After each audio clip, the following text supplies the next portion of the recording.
students, welcome to Law Prep Tutorials and here I come with the figure of speech part 2। तो जैसे कि आपको पता है पार्ट 1 में हमने किया था सिमिली एंड मेटाफर, हमने डिटेल में मैंने उसको एक्सप्लेन किया था। I had explain you what all किस किस टाइप के एग्जांपल सिमिली में आते हैं, किस किस टाइप के एग्जांपल मेटाफर में आते हैं। We even went ahead and I even explain you implied and extended metaphors.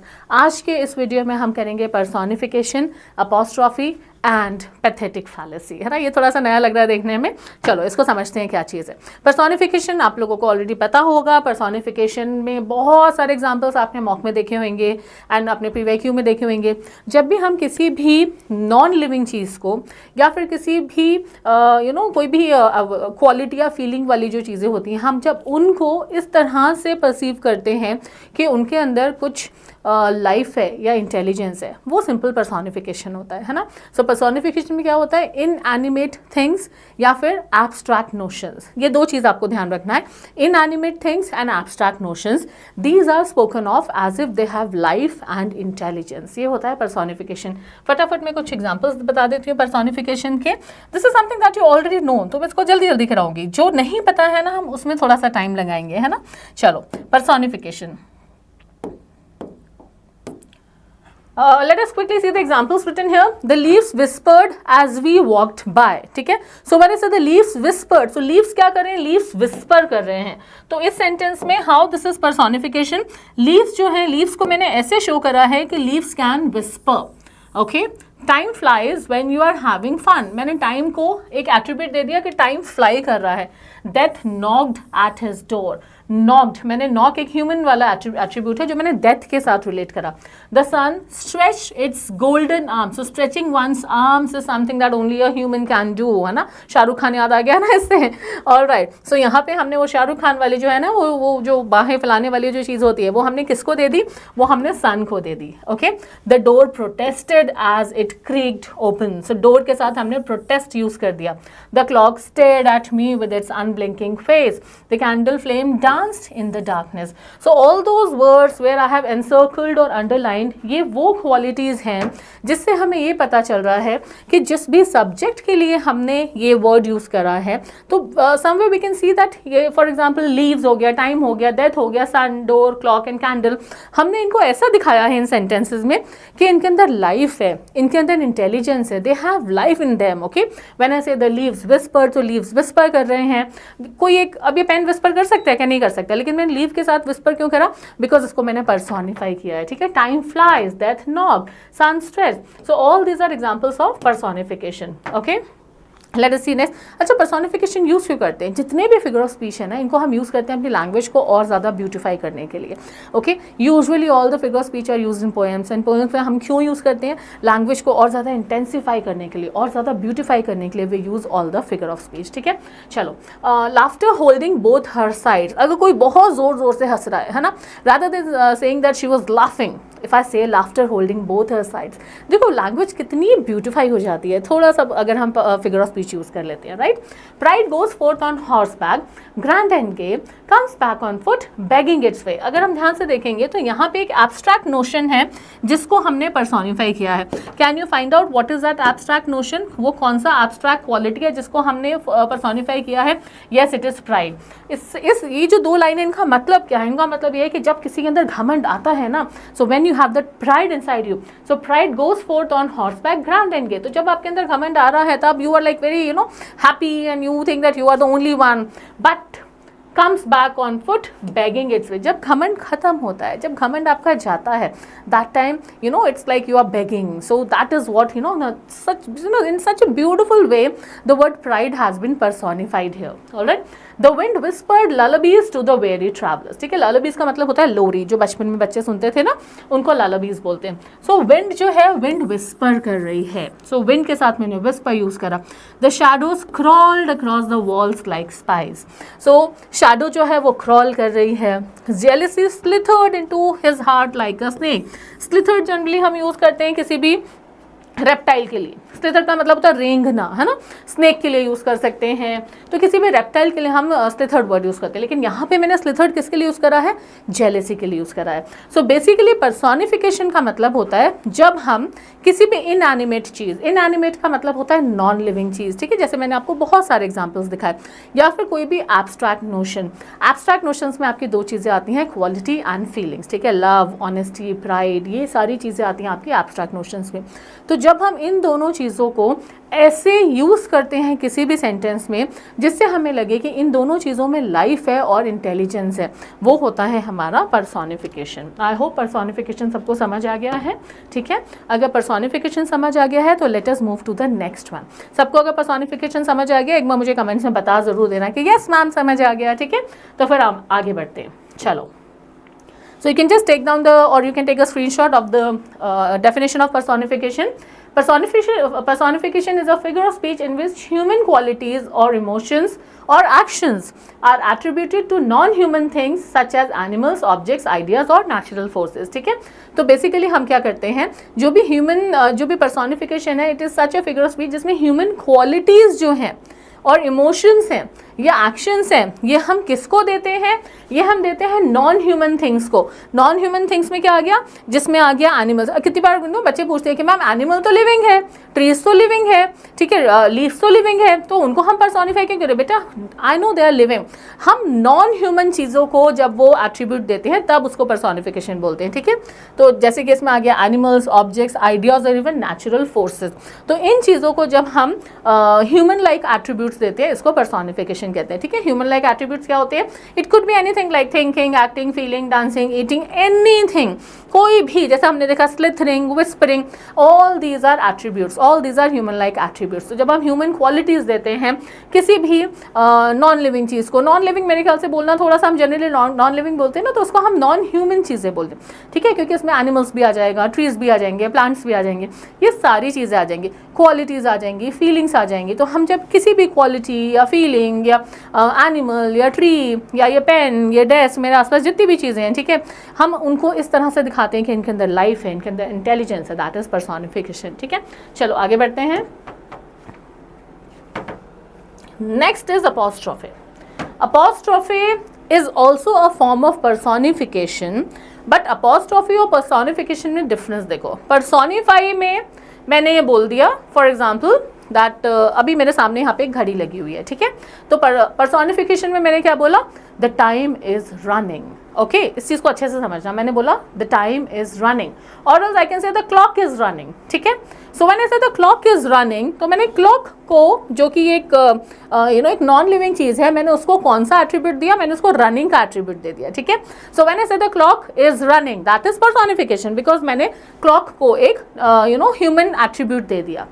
अब अपॉस्ट्रोफी क्या होता है, ठीक है। अब अपॉस्ट्रोफी देखो, dear clock can you please wait for me. समझ आया मैंने यहाँ क्या किया? Dear clock can you please wait for me. तो यहाँ पे मैंने क्या किया? एक चीज़ जिसको मैंने पर्सोनिफाई कर दिया था, अब मैं उसको डायरेक्ट एड्रेस कर रही हूँ, मैं उससे बात कर रही हूँ। समझ आया अपॉस्ट्रोफी क्या होता है? अपॉस्ट्रोफी में हम कोई भी पर्सोनिफाइड आइडिया या फिर कोई भी नॉन लिविंग चीज़, इसको हम डायरेक्ट एड्रेस करते हैं। समझ आया व्हाट इज अपॉस्ट्रोफी? अपॉस्ट्रोफी, अच्छा ये वो पंचुएशन वाले अपॉस्ट्रोफी से कंफ्यूज मत होना कि अपॉस्ट्रोफी ये होता है, it is not that apostrophe. जब हम फिगर ऑफ स्पीच में अपॉस्ट्रोफी की बात करते हैं, that means addressing something that you have personified और addressing a non living thing, ठीक है। आप नॉन लिविंग चीज़ को आप एड्रेस कर रहे हो, आपने उसको पर्सोनिफाई किया, फिर आप उसको एड्रेस कर रहे हो। समझ आया? आप डायरेक्ट बात कर रहे हो किसी भी नॉन लिविंग चीज़ से। तो जब आप डायरेक्ट बात करते हो किससे? Someone who is dead, someone who is absent and any personified idea. तीन चीज़ें ध्यान रखना, जो डेड है, जो एब्सेंट है, या कोई भी पर्सोनिफाइड आइडिया, अगर हम उससे डायरेक्ट बात करते हैं, अगर हम उसको डायरेक्ट एड्रेस करते हैं, तो वो होता है अपॉस्ट्रोफी। जैसे अभी मैंने क्या बोला? Dear clock can you please wait for me for some time, ठीक है, ये हो गया apostrophe.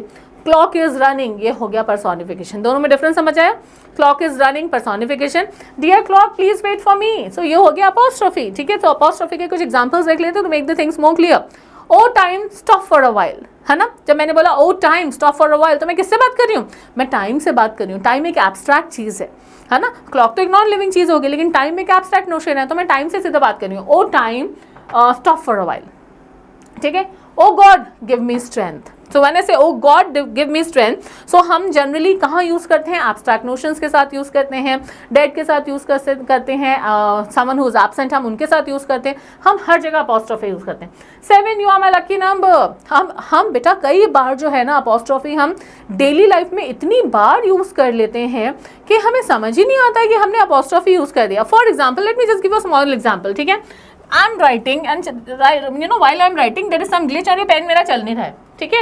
I am getting you know pissed off, ये मेरा पेन क्यों नहीं चल रहा। मैं कहती हूँ अरे पेन चल जा भाई, हुआ है कभी आप लोगों के साथ, ठीक है। अरे दरवाजा खुल जाना, तुम क्यों नहीं खुल रहे हो, something like that we generally do, okay. For example आगे देखो, हाँ 7 you are my lucky number, so मैंने 7 को ही बोल दिया, 7 you are my lucky number, तो ये हो गया apostrophe, okay. Thank you oven for helping me bake this cake, so this is also apostrophe. मैंने किसको थैंक यू करा, मैंने अवन को थैंक यू बोला। I am saying thank you to the oven, thank you oven for helping me bake this cake, you know after this class I thank the camera, thank you camera for you know shooting a wonderful session. So when I say thanks to the camera, so this is what I use apostrophe, thank you camera for shooting a wonderful session, so this is apostrophe. All right, O judgement where are you. अब सोचो किसी के साथ बहुत नाइंसाफ़ी हो रही है, ठीक है, तो उसको वो पर्सन कह रहा है ओ जजमेंट, जजमेंट का मतलब क्या है कि न्याय, भाई मुझे न्याय नहीं मिल रहा, कहाँ हो तुम न्याय, so something like that, O judgement where are you. So ये क्या है, this is an abstract notion, जिससे वो बात कर रहा है, a person is talking to an abstract notion. तो जब हम किसी भी एब्स्ट्रैक्ट नोशन से बात करते हैं, जब हम किसी पर्सोनिफाइड आइडिया से बात करते हैं, जब हम किसी डेड से बात करते हैं, डायरेक्ट एड्रेस करें, जब हम किसी एब्सेंट को डायरेक्ट एड्रेस करते हैं, वो होता है अपॉस्ट्रोफी। फॉर एग्जाम्पल अपॉस्ट्रोफी की वीडियो आपने देखी, पर्सोनिफिकेशन की वीडियो आपने देखी, जब आप घर में प्रैक्टिस करने बैठे तो फिर कंफ्यूज हो गए, तो उस टाइम वंदना मैम की याद आएगी कि नहीं आएगी, ओ वंदना मैम काश आप यहाँ पे होते, दिस इज ऑल्सो अपॉस्ट्रोफी, है ना। तो ये सारे अपॉस्ट्रोफी होते हैं, okay. Dear time, can you stop moving for some time, again I am talking to time, ठीक है। hurry up, time before youth slips away, so I am talking to time कि time please hurry up, जल्दी से करो, before youth slips away। speak to me ancient trees, tell me your secret, so I am speaking to the trees and I am asking the trees to tell me the secret, to speak to me ancient trees, twinkle twinkle little star, how I wonder what you are, यहाँ पे भी देखो what you are, so when I say what you are, so I'm speaking to the stars and I'm asking them how I wonder what you are। तो ये as old जो poem है जो हम बचपन से सुनते आ रहे हैं, इसमें भी अपॉस्ट्रोफी यूज्ड है, बट क्या हमने कभी रियलाइज करा दिस इज अपॉस्ट्रोफी, नहीं हमने कभी रियलाइज नहीं करा, ओके। सो अपॉस्ट्रोफी क्या होता है, आई होप ये सारे एग्जाम्पल्स देख के आपको समझ आ गया होगा। अपॉस्ट्रोफी में हम किसी भी पर्सोनिफाइड आइडिया से, हम किसी भी नॉन लिविंग थिंग से, हम जो डेड है या जो एब्सेंट है उसको हम डायरेक्ट एड्रेस करते हैं। So when we are directly addressing dead, absent, non living thing, यानी कोई भी इनएनिमेट ऑब्जेक्ट हो गया या फिर कोई भी पर्सोनिफाइड आइडिया, वो होता है अपॉस्ट्रोफी, ठीक है। पर्सोनिफिकेशन अपॉस्ट्रोफी में दोनों में डिफरेंस समझ आ गया। पर्सोनिफिकेशन में हम किसी भी चीज़ को ऐसे दिखाते हैं कि उसके अंदर लाइफ और इंटेलिजेंस है, और अपॉस्ट्रोफी में या तो हम उसी चीज़ से बात करने लग जाते हैं, या फिर हम डेड से बात करते हैं, या एब्सेंट से बात करते हैं, या फिर हम किसी भी इनएनिमेट ऑब्जेक्ट से बात कर रहे हैं, ठीक है। ऐसा आपको समझ आएगा कि यहाँ पे वी आर डायरेक्टली एड्रेसिंग, तो ये होता है आपका अपॉस्ट्रोफी, ठीक है। You can take down the definition of apostrophe. Apostrophe is a figure of speech in which the speaker addresses an absent person, number 1, a dead person, number 2, an abstract idea, number 3, or an inanimate object, as if it were alive, present and capable of understanding. This is very important. बेटा हम उसमें किसी भी चीज़ से ऐसे बात करते हैं जैसे कि वो मेरे सामने जिंदा है और वो मुझे सुन सकता है या सकती है, ओके। जैसे कि मेरा वीडियो शूट होने के बाद मैंने कैमरा को बोला thank you camera for shooting this wonderful video. अब कैमरा मुझे सुन थोड़ी रहा है, लेकिन मैं ऐसे परसीव कर रही हूँ कि कैमरा एक camera is alive and camera can listen to me, और मेरा ये थैंक यू बोलने से उसको बहुत खुशी हुई है ना। तो हम इस तरह से अपॉस्ट्रोफी यूज़ करते हैं, ओके। अब द एड्रेस्ड एंटिटी, यानी जिससे भी मैं बात कर रही हूँ, वो कैमरा हो सकता है, वो घड़ी हो सकती है, वो होप हो सकता है, वो लव हो सकता है, वो कुछ भी हो सकता है, it could be anything. The addressed entity can not respond, this is very important, you should understand. जिससे हम बात कर रहे हैं वो यहाँ पे रिस्पॉन्ड नहीं करेगा, ठीक है। For example when I say 7 you are my lucky number, तो 7 मुझे बोलेगा नहीं थैंक यू मेरे को अपना लकी नंबर बनाने के लिए, नहीं। 7 अगर मेरा लकी नंबर है तो 6 को बुरा नहीं लगेगा या 9 को बुरा नहीं लगेगा, because they all are inanimate things, है ना, बट मैं उसको ऐसे परसीव कर रही हूँ, मैं उसको ऐसे ट्रीट कर रही हूँ जैसे कि 7 जिंदा है, 7 मुझे सुन सकता है, 7 मुझे रिस्पॉन्ड कर सकता है ना। So if I say 7 you are my lucky number, so मैंने 7 को क्या बना दिया, मैंने 7 को लाइफ दे दी। So that is called apostrophe. So the addressed entity can not respond because it is absent, dead, abstract और इनएनिमेट। ये 4 चीज ध्यान रखना। जिससे भी हम बात कर रहे हैं वो हमें जवाब क्यों नहीं देगा, या तो वो यहाँ है ही नहीं, या वो डेड है, या वो एब्स्ट्रैक्ट नोशन है, या वो इनएनिमेट है। समझ आया? वो क्यों हमें रिस्पॉन्ड नहीं करेगा अपॉस्ट्रोफी में? बिकॉज इधर it is absent, dead, abstract और इनएनिमेट। तो ये होता है अपॉस्ट्रोफी। आई होप पर्सोनिफिकेशन और अपॉस्ट्रोफी दोनों में सबको डिफरेंस समझ आ गया हो, ठीक है। सो पर्सोनिफिकेशन क्या होता है? Giving human like traits to non human things, simple. And apostrophe क्या होता है? Talking to dead, absent, abstract और इनएनिमेट थिंग। दोनों में डिफरेंस समझ आ गया? आगे बढ़े। अब आता है पैथेटिक फैलेसी। सोच रहे होगे ना मैम ये तो आज तक कभी नहीं सुना, ये क्या होता है? लेकिन जब पता चलेगा ना तब समझ आएगा it is again not any esoteric thing और not any rocket science, is also very easy. Let me explain you what is pathetic fallacy. सबसे पहले जो आपको समझना है वो ये समझना है, where is the pen, here it is, okay, the difference between pathetic fallacy and personification. मेरी कोशिश ये रहती है कि मैं सिमिलर साथ में कराऊं ताकि कंफ्यूजन ना हो, ठीक है। पर्सोनिफिकेशन जो होता है ना, ये बहुत ब्रॉड कॉन्सेप्ट होता है। ब्रॉड का मतलब हम किसी भी चीज़ को पर्सोनिफाई कर सकते हैं। मैं इस पेन को पर्सोनिफाई कर सकती हूँ, मेरे आगे कैमरा लगा है मैं उसको पर्सोनिफाई कर सकती हूँ, यहाँ पे एक स्क्रीन है उसे पर्सोनिफाई कर सकते हैं, एसी है, बेंच है, ये रूम है, ठीक है। फिर अगेन हमारी जो एब्स्ट्रैक्ट चीज़ें होती हैं जैसे hope, nature, pride, honesty, jealousy, हम किसी भी चीज़ को पर्सोनिफाई कर सकते हैं। यानी हम इनमें से किसी भी चीज़ को ऐसे शो कर सकते हैं, ऐसे ट्रीट कर सकते हैं कि इनके अंदर लाइफ है और इनके अंदर इंटेलिजेंस है। यहाँ तक समझ आया? ठीक है। It could be done for anything, ठीक है। Personification is basically broad, it is a broad concept because this can be done for anything. It could be done for pen, it could be done for bottle, it could be done for keyboard, it could be done for trees, it could be done for love, anything, ठीक है। But जो pathetic fallacy होता है ना, ये personification के comparison में एक नैरो कॉन्सेप्ट होता है, ठीक है। ये नैरो कॉन्सेप्ट क्यों होता है? बिकॉज जैसे हम पर्सोनिफाई किसी भी चीज़ को कर सकते हैं, पैथेटिक फैलेसी में आप सिर्फ और सिर्फ नेचर, वेदर या इन्वायरमेंट से रिलेटेड वर्ड्स को ही पर्सोनिफाई करोगे, ठीक है।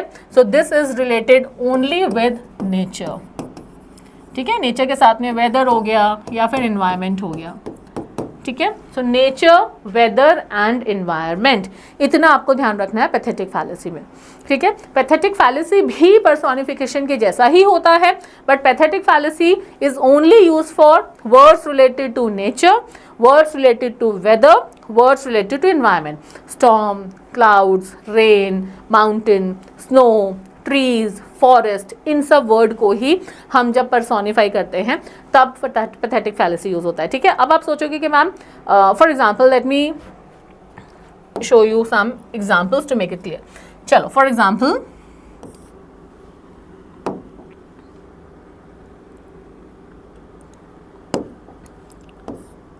द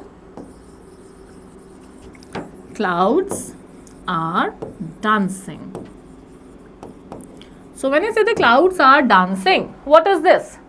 आप अब सोच में पड़ गए होंगे कि मैम वैसे तो ये पर्सोनिफिकेशन है, लेकिन जैसे अभी आपने बोला कि नेचर से रिलेटेड किसी भी वर्ड को अगर हम पर्सोनिफाई करते हैं तो पैथेटिक फैलेसी हो जाता है, बट यहाँ पे this would still be personification. Why? Let me tell you.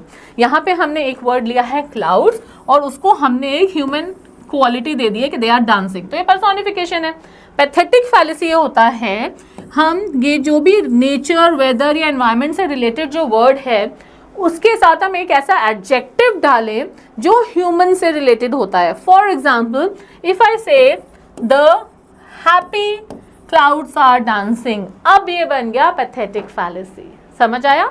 जब तक मैंने ये बोला था the clouds are dancing, that was personification, but when I say the happy clouds are dancing, this becomes personification. ठीक है, समझ आया? तो बेसिकली हमें जो हैप्पी वर्ड है ना, ये एक सॉर्ट ऑफ एडजेक्टिव है जो हमें किसके लिए यूज करना है, हमें सिर्फ और सिर्फ नेचर, वेदर या एनवायरमेंट वाले वर्ड्स के लिए ही यूज करना होता है और किसी वर्ड्स के लिए यूज नहीं करना होता। I can not say the happy pen is dancing, okay, I cannot say the happy chair is dancing, I cannot say the happy AC is dancing, I cannot say these things, but yes, cloud के साथ, सन के साथ, moon के साथ, ठीक है, tree के साथ, हम इन सब के साथ यूज कर सकते हैं कोई भी एक ऐसा एडजेक्टिव जो ह्यूमन से रिलेटेड होता है। ठीक है, then that will become a pathetic fallacy. Let us see some examples to make it more clear.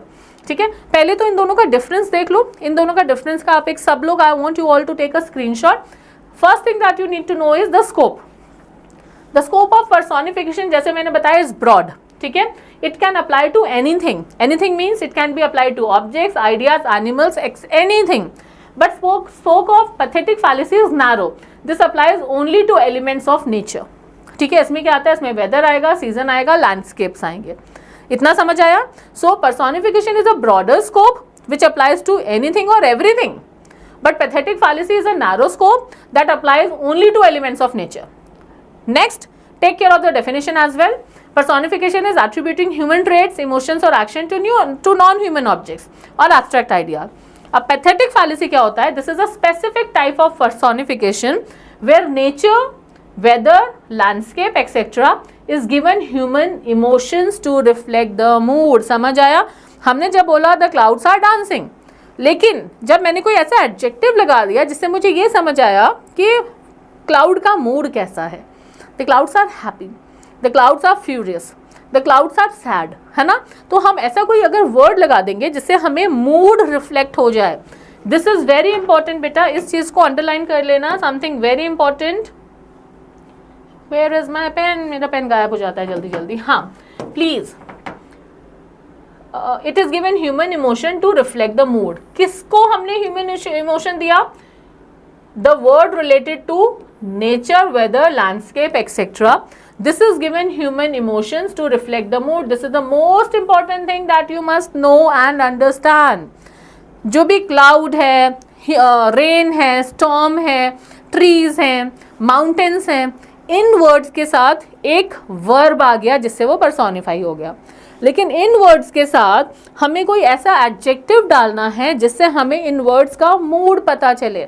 वो खुश हैं, वो दुखी हैं, वो सलन हैं, they are excited, they are anxious, they are whispering, whatever. हमें यहाँ पे कोई ऐसा एडजेक्टिव डालना है जिससे हमें उसका मूड पता चल जाए। अगर मूड पता चलने वाला वर्ड आप इन सब के साथ डालोगे तो वो बन जाएगा पैथेटिक फैलेसी। जल्दी से एग्जाम्पल्स बता देती हूँ, उससे ये चीज़ एकदम क्लियर हो जाएगी।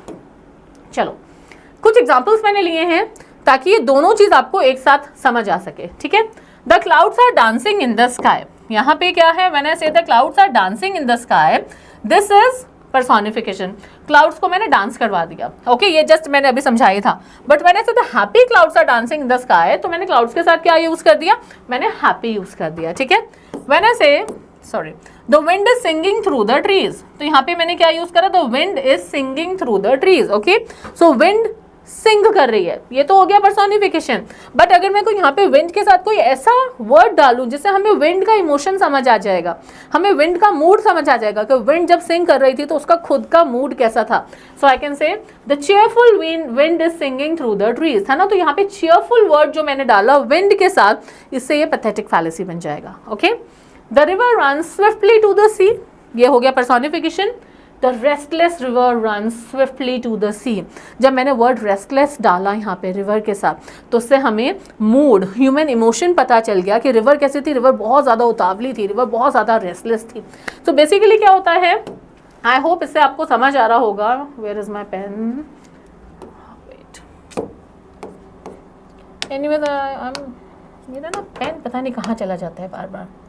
Okay, anyways, so you can underline these things. ठीक है, इसका स्क्रीनशॉट ले लो और इसको अगर आप नोटिस कर रहे हो, so just underline happy clouds, cheerful wind, restless river. ठीक है, अगेन देखो, the leaves are whispering to each other, जब मैंने बोला leaves are whispering to each other, तो लीव के साथ मैंने एक ह्यूमन क्वालिटी जोड़ दी है ना, कि लीव क्या करें, दे आर विस्परिंग, विस्पर कौन करता है, वो इंसान ही करते हैं विस्पर, है ना। बट मैंने say the anxious leaves are whispering to each other, तो यहाँ पे एंग्शियस वर्ड ने क्या करा, यहाँ पे लीव्स की देखो लीव्स के साथ एक है विस्परिंग, ये पर्सोनिफिकेशन है, लेकिन जब लीव्स के साथ आ गया एंग्शियस, तो यहाँ पे मैंने इमोशन बता दिया, तो ये हो गया pathetic fallacy. Okay, the storm is knocking on the door, so when I say the storm is knocking on the door, this is personification. But when I say the furious storm is knocking on the door, so जो word है furious, इससे हमें पता चला mood क्या है storm का, storm बहुत गुस्से में है, ठीक है। clouds कैसे हैं, clouds बहुत खुश हैं। wind कैसी है, wind बहुत cheerful है। river कैसे है, river बहुत ज़्यादा restless है। leaves कैसे हैं, leaves बहुत anxious हैं। storm कैसी है, storm बहुत ज़्यादा furious है। So when I use these words, basically these are adjectives given to the subject. The adjectives given to the subject to show the mood or the emotion. That becomes pathetic fallacy. ठीक है, एक चीज़ याद रखना, pathetic fallacy सिर्फ और सिर्फ nature, weather, environment related words के साथ यूज़ करेंगे और किसी के साथ यूज़ नहीं करना, ठीक है। For example, अगर आप ये बोलोगे that the restless camera runs swiftly, गलत हो जाएगा, ठीक है। This is used only with the words that are related to nature, ठीक है। ओके, चलो कुछ और एग्जांपल्स देख लेते हैं before ending the video. Yes, this is the last slide, let us see quickly. देखो कुछ और एग्जांपल्स हैं just to give you a comparison. Wind, the wind whispers secret to the trees, ये है personification. The furious wind screamed in anger as the storm approach, तो wind के साथ हमने क्या लगा दिया, यहाँ पे हमने लगा दिया furious, that makes it pathetic fallacy. The sun smiled warmly on the children, ये है personification. The merciless sun glared down on weary travellers, तो सन के साथ हमने क्या लगा दिया, merciless, making it pathetic fallacy. The rain tap gently on the window, personification. The sorrowful rain wept for the fallen hero, so rain के साथ हमने सॉरोफुल लगा दिया, सो इससे हमें इमोशन पता चल रहा है रेन का, कि रेन बहुत ज़्यादा दुखी थी, तो ये बन गया हमारा pathetic fallacy. Night wrapped the city in its dark embrace, night के साथ मैंने रैप्ट यूज़ करा, तो ये हो गया हमारा personification. The mournful night grieved along with her loneliness, ये हो गया हमारा pathetic fallacy. All right, so with this I am sure इन तीनों में थोड़ा सा तो समझ आ गया होगा difference, personification, apostrophe and pathetic fallacy. बेटा मैं ना इन डिटेल इसलिए करा रही हूँ बिकॉज आई एम श्योर कि जितने भी बच्चे मुझे देख रहे हैं उन्होंने सिर्फ पर्सोनिफिकेशन पढ़ा होगा, ठीक है। But it is important for us to understand apostrophe क्या होता है, it is important for us to understand कि पैथेटिक फैलेसी क्या होता है। As you all know and I keep saying that CLAT consortium is unpredictable, क्या दे देंगे we never know. So it is not clear कि सिर्फ पर्सोनिफिकेशन ही आएगा। बेटा अगर आ गया पैथेटिक फैलेसी तो हमें याद तो करना है ना, समझ तो आना चाहिए ना कि क्या होता है pathetic fallacy. And it is not a rocket science जो हमें समझ नहीं आएगा, it is something very simple. So I hope this video has helped you to get the difference between the three things, that is personification, apostrophe and pathetic fallacy. See you again in figure of speech part 3 with some more interesting concepts. Till then, bye bye.